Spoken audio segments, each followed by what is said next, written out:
Creel meets Graviton.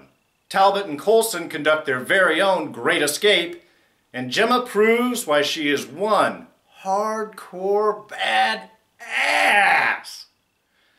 Guess she really has gotten better at lying. Beware the Invincible 3 on this week's Agents of S.H.I.E.L.D. Season 5, Episode 16. Inside Voices.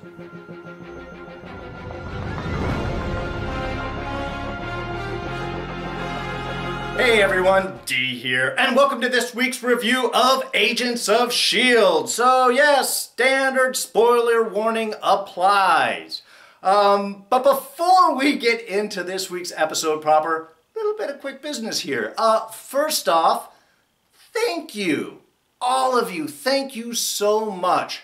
My little theory video about Coulson, that Phil Coulson must die to be reborn in Avengers Infinity War, I can't even get the title right, is by far my most viewed video ever. Last count, just before I started filming this, it's at 6.3 thousand views. So I know in the big picture that's not a lot. To me, it's huge. And I really have to thank all of you, especially all of you new subscribers, that because of that have discovered me and are now checking out my videos. So really, greatly appreciate that. Thank you so much. And continuing that trend, I have to give a big thanks out to Nerdistine Alba. He is a new Agents of S.H.I.E.L.D. YouTube reviewer, and he was having a little bit of a contest that I jumped into, and because of that, I got these exciting new Funko Pops. Look, it's the whole royal family. Let me get the light here. Ooh, look, there's Coulson and May and Daisy. I got the whole family there. It's so exciting. Anyway, just thanks again, Nerdistine. This is awesome. Really, really excited about that. It got me thinking, maybe I should do a contest myself for all of you guys that have been checking out and joining and subscribing and commenting and the relationships we have built. So, gonna put some thought into it. I don't want to just do like an Amazon gift card. I mean, maybe I'll do that. But I'd like to do something a little bit better. So let me put some thought into it. I know we don't have much more time before the season comes out. So hopefully by next week, maybe I'll have some ideas out there. And one last little bit of potentially good news coming our way. Movie TV Tech Geeks threw out a tweet that they have confirmed rumors, whatever that means, that Season 6 is a go. That they are going to announce it. They have plans for Season 6 of Agents of S.H.I.E.L.D. The official announcement should be in the beginning of May, when we would have gotten that announcement anyway. Now, just a rumor, it's nothing official, but apparently this is the same source that did confirm Season 5 renewal last year. It was going to be renewed for this season. So things are looking good. Keep the pressure up, keep the tweets going, keep, renew Agents of S.H.I.E.L.D. hashtag, but things are looking good. All right, well, let's dive into the episode proper. So first off, I am really appreciative that Creel got an actual arc, got some actual real story to dive into. Brian Patrick Wade, who plays Creel, the Absorbing Man, he's been with the show since way back in Season 2. He has been Hydra, he's been Talbot's assistant, he's now sort of back in Hydra. But every time he's popped up, he's kind of been basically the muscle. He is the weapon. So I was really happy that they gave him really something to do. Like I said, a nice arc. He got to be the villain, he was the experiment, he was the hero, he got to have vulnerabilities, and he got a badass fight scene at the end with Ruby. So it was kind of a great episode for him. His meeting with the gravitonium, this gives us some real interesting insight into where things were going. Obviously, what we find out from that awesome scene at the end, we got to see Raina again. That was really sweet. Ruth Nega, she's awesome. But we get to see some answers. First off, we knew that Dr. Franklin Hall was in the Gravitonium. We have been expecting Graviton to show up. And when the Gravitonium first reached out for Carl, I actually had to stop and rewind because almost looked like a hand. I think that might have been my mental projection. That was just it coming out and enveloping. But it gave that impression of reaching out like a hand to pull him in. So this is really started, again, this was the conflict that Carl was going through. But it starts to make more sense once we saw that final little scene, because he's arguing about the voices in his head. And we are only getting flashes of Franklin Hall. But apparently, Graviton's going to be a little bit more interesting, because that's not only Hall, but Ian Quinn also. Two people inside of the Gravitonium. Will they both be Graviton? Will just one? Or, this is what I'm thinking. If there's already a personality within the Gravitonium, and Hale wants to infuse that into Ruby or Daisy, whoever she just ends up deciding to be the destroyer of worlds, will it just become a third voice inside? Or maybe putting it into the chamber might create the personality, might create the physical body of Graviton himself that might have both one or both of the personalities of Dr. Hall and Ian Quinn in it. So that's where I'm starting to think to go, because once this already has a personality, infusing it into someone is not going to create the same results as we might think. But those arguments within Creel's head, Carl's head, really pushing. Got that great encounter with Coulson and the freedom of Talbot, and then throughout all that, and that was another thing of Carl being concerned about Talbot. When Coulson had brought him up, you know, you were his friend, that motivates him to look into it. And even when we finally see Talbot again, looking great, Carl is really concerned. Like, oh my God, you were here. I was told that you were getting treatment. So it really does give him a great character arc. And then, of course, helping them escape, saying, I will hold them off as Coulson and Talbot take off there for their escape, and then facing down Ruby with a great fight scene. Glad, of course, he wasn't killed. You can't really kill the absorbing man in the same way, I guess, especially if he's wood. Just going to splinter him a little bit. But anyway, it was a great arc to have for Carl. We've seen the character for so long, to actually give him something to do, get some meaty acting, and I think, you know, he pulled it out well. I was with the character the whole time. And let's be honest, Talbot has the best lines. I mean, maybe it's competition with Deke, who's pretty cool, but in this episode, it was all Talbot. I am so glad that they're getting him out of there. I'm glad he's back. I am glad they're managing to get him out of there, even though he doesn't make it very easy. Like Coulson said, use your inside voice, which obviously the title Inside Voices deals with that, as well as the competing voices of Hall and Quinn inside of Carl's head during the whole episode. But their whole escape sequence, you know, it was awesome. I loved seeing Coulson in the beginning talking to the camera about Hale taking away his bed and his chair. And then he took the Captain Crunch away. That really hurt.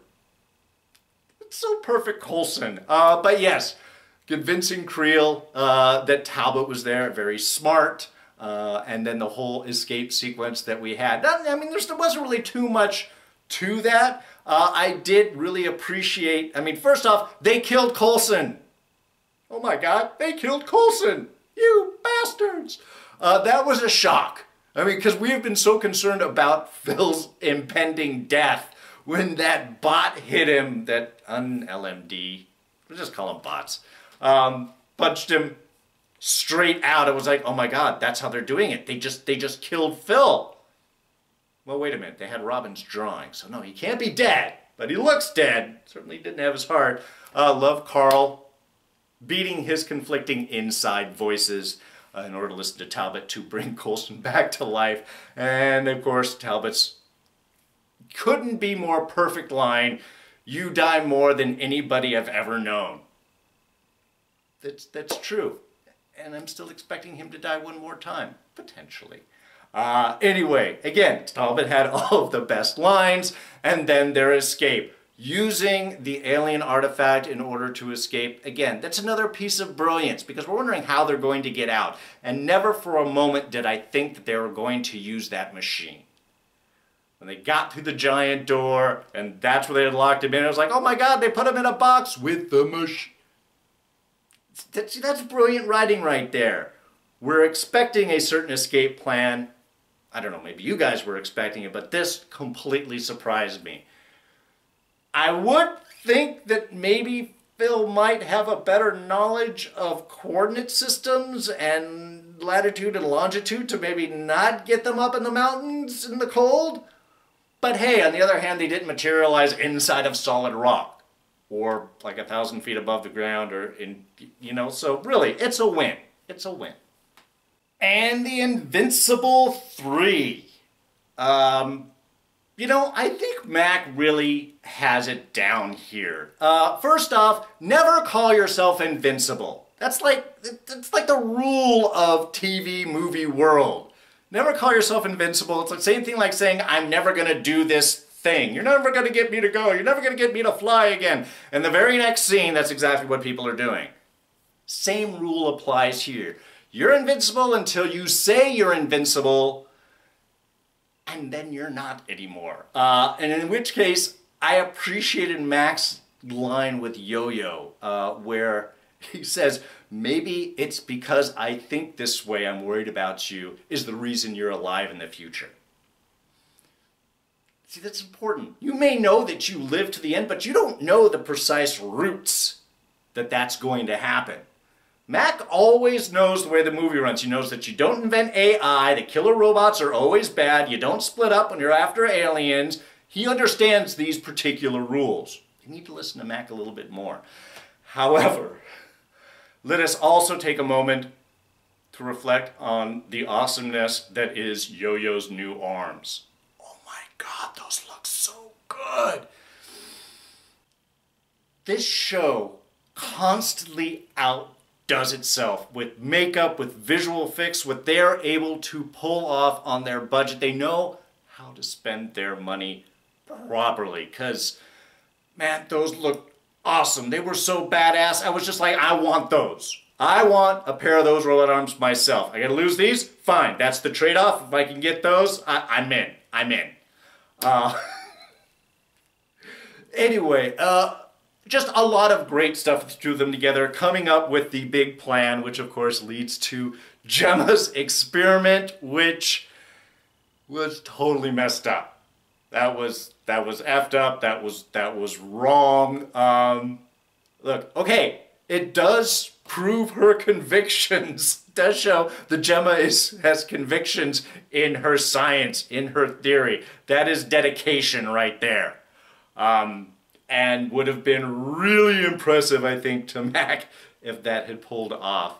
But that wasn't really Gemma's long-term plan. Which brings us to our Scene of the Week! And I know you know what I'm talking about. Gemma going down. The moment that she went down, the look to Fitz.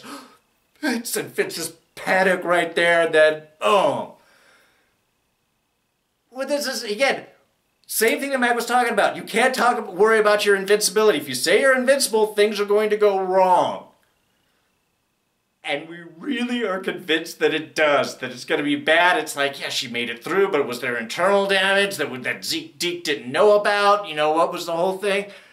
No, complete ruse. Complete, I mean, yes and no ruse. Because it was real. It was three glasses of water and 1 glass of acid. And she did choose all the water. So in a sense, she was correct in that theory. But switching it around to throw Mac off like that, I mean, really, I was right with Fitz. It was like, you could have given me a heads up. Please. So it's like we're convinced she's right. And then we're afraid that she's not. And then we know that she is. And then before the scene ends, Yo-Yo almost shoots and kills her with the gun. It was such the perfect topper on top of that. Because again, even though they are convicted, they were still doing the, okay, no holes, not spurting, okay, bullet hole over here. It had all of the emotions. It had all the feel. It had the worries. It had the elation. It had the concern. It had the comedy. Yes, Yo-Yo's got to get a little bit more used to those arms. Also, if she was ready to break down doors with those, couldn't she have broken down Fitz's door? I digress. That's not important. I am afraid that it's going to cause a little bit of conflict between her and Mac, but I think there's a lot of love there. I think they'll get over that. Of course, we cannot forget about Robin, who is back in the fold of things. A lot of emotions going on with Robin's. I mean, what? Her last drawing she drew was of her future death. That could affect you. Her connection with May, very apparent. Definitely saw her mom's reaction there. The fact that she knows from Robin's drawing that she isn't in the future with her. I mean, again, a lot of real emotional stuff going on. We're seeing May as a mother again, and it was just that emotion flooding into her, those maternal instincts, just melting the heart. And we got our little, we got a little Flinda acknowledgement there for those shippers. Of course, Philip J. Coulson, he's going to put all the pieces together. Pieces of what? Which one? Puzzle pieces, things. It's important. It's showing his importance, and yet he still has work to do. But May's response, he's lost, and I'm lost without him. Daisy too, that's why you need each other. Oh, it's like the family. Oh, the right here is super sweet. He's gonna die. Oh, pull the heart out so hard. And honestly, again, well, this is not necessarily the way I'm expecting things. Well, in a way, kind of. But I think he does have to die. He'll be back. But I love May's response. I mean, first of all, she was saying that certain futures she's going to try and make happen. She's not going to allow that to happen. She's going to change the future. And I love little Robin's response as she's drawing. She just looked at her like, yeah, okay, I haven't heard that before. It just goes... And the little kid, man, she pulled off that perfect look. That said so much right there. So we've got a lot of things going on. Also, look, there is one question I gotta have. I understand she drew the mountains and we got to see Talbot and Coulson there. But are they really gonna be able to track down 3 mountainscapes from a children's drawing? I mean, that's pushing it. That's really pushing it. But, we'll go. We want the team to get together. But what I did want to ask about is actually her period of not drawing. As Mother had said, it's been, for the past several weeks, she has been withdrawn. She isn't drawing. And I am wondering if it's because she is in the middle of timeline fluctuations. We know the timeline's going to be changed. That's how the show's going to be able to continue. Destroyed Earth is not going to be interesting for us as an audience. So the timeline is going to change, and was she not drawing because she is in that state of flux? Is she seeing 2 possible futures, but only remembering one? I mean, once she saw May, she did seem to lock into that particular future. I told you that Flint was going to get you back. And she'd opened up. She started drawing again. She started making connections. So it seems she can at least focus on one of those, but I'm just wondering if Robin has the ability to see those multiple timelines, if she's able to see the future, and we are in a period where different possible futures could happen, is that part of her reason why she's withdrawn? Inability to focus on each one. It's too much. It is overwhelming, even for her to try and pick out these multiple futures. But seeing May and recognizing that path that brought her back locked her into seeing that particular future, at least for the moment. So something I think to keep an eye on. All right, just a couple of small things. One, Hale's changed her dress code. It's no longer military. Is this Hydra casual? Is she embracing that? Just seemed kind of a shocking change considering she was military for so much. Why the change now? I love that Deke's connecting with his grandpa. Not a whole lot. I mean, Deke always has great lines in with this. He certainly seems to be kind of focused on Daisy being a hard ass, and everybody responding, I know. Anyway, but I did love his little moment with Fitz, who of course can't see the connection. But when Deke mentions about his move against Daisy, it was the first move you made that made me actually respect you. Because in the future, that's the only way that you survive. It was a great little connection moment. And I was thinking as I was watching, actually, if you watch Jeff Ward's performance playing Deke, think of everything he does and says, and just throw on Ian DeCastecker's little Scottish accent. He's pulling off a great Fitz, especially the kind of bumbliness around that we have seen Fitz do. I'm just rather impressed with his, and they do look alike. I mean, come on, the same scruffiness, there's totally a connection. Talbot's final line to Coulson: "Why couldn't you have sent us somewhere warm, sandy beaches and palm trees?" Yeah, not really Coulson's thing anymore. Tahiti. It sucked. Werner has certainly developed a strong attachment for Ruby. I guess her moves worked on him. She's doing a lot of, man, writing down all the notes from memory. That's, especially when he doesn't even understand the language. That's crazy. That's super cool. But we did, a little insight in Ruby in with that scene also, that she has trained her entire life, has been told that she is the destroyer of worlds. No wonder she's kind of obsessive about it and threatened if she doesn't feel that she's going to get that. It's her whole identity. What is she without it? I'm glad that Fitz finally fixed the issue with always looking for pilots. Just put autopilot in all the Quinjets. Problem solved. Alright, well I think that pretty much covers everything. Real quick before we go though, I want to talk about scheduling. If we track down, this was episode 16, if we track down each episode going forward, 17 through 22, 22 being the finale, that should end on the 18th, when the show is scheduled to end, when the season is scheduled to end. Sorry, let me be clear on that. However, are they really going to have an episode on the 27th when Infinity War comes out? Are they going to try and split audiences? I mean, if there is a tie-in, and I kind of expect there to be so. It's just such a giant film, and obviously I have my own theories of things. That should be on episode 19, which was originally scheduled for the 27th, and then if they took the following week off on May 4th, when it was scheduled to come out, then do the last 3 episodes the following 2 weeks. It's kind of a double. Since they moved things forward a week, are we now going to look at maybe 18 and 19 both being shown back-to-back on the 20th? Then take the week off and then go on. They might just keep an episode on the night. I just don't think they're going to conflict with Infinity War, especially if there is some crossover. And it's such a big, giant film, there has to be some effect on the rest of the planet. So if that's the case, then Coulson probably dies in 18 or 19. Infinity War is the following week. That's where he's brought back to life, and then he returns to Agents of S.H.I.E.L.D. to wrap things up with episodes 20, 21, and 22. If my theory goes. But anyway, just keep an eye open. We might get a double episode the week before, whatever the crossover is. I don't know, maybe he doesn't die, and Hawkeye shows up and tells the team, "Come on, we're needed in Wakanda." It could happen.